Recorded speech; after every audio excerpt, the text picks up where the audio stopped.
I used to play with the other children all the time.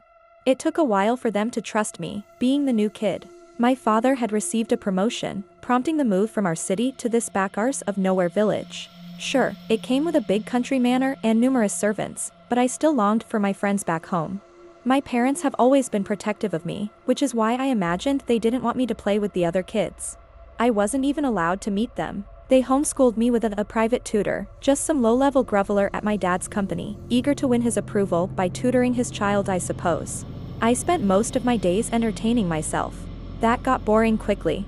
Hence why a few weeks ago I snuck off into the local village I had been forbidden from entering. I tried to inject myself into a game of football some of the kids were having. They were odd. There was something not quite right about them. I ignored my apprehension, however, and proceeded to carry on with the game.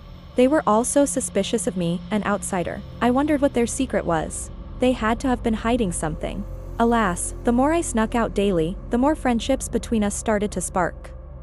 Trust began to build. The adults would always scowl at me, marching through their small village with axes, scythes, and pickaxes of such. I wondered if they were a cult, perhaps? Some weird village people tribe?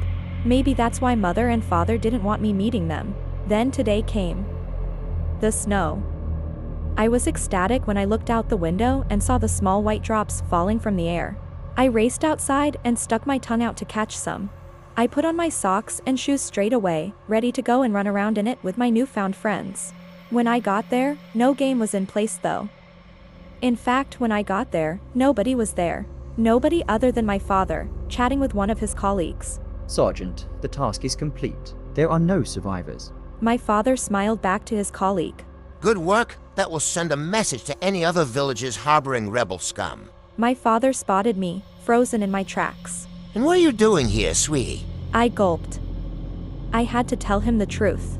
I came to play in the snow, with my friends from the village. He laughed. Snow? He nodded towards the burning pile of corpses, mounted on the small football pitch. There's no snow here, sweetie.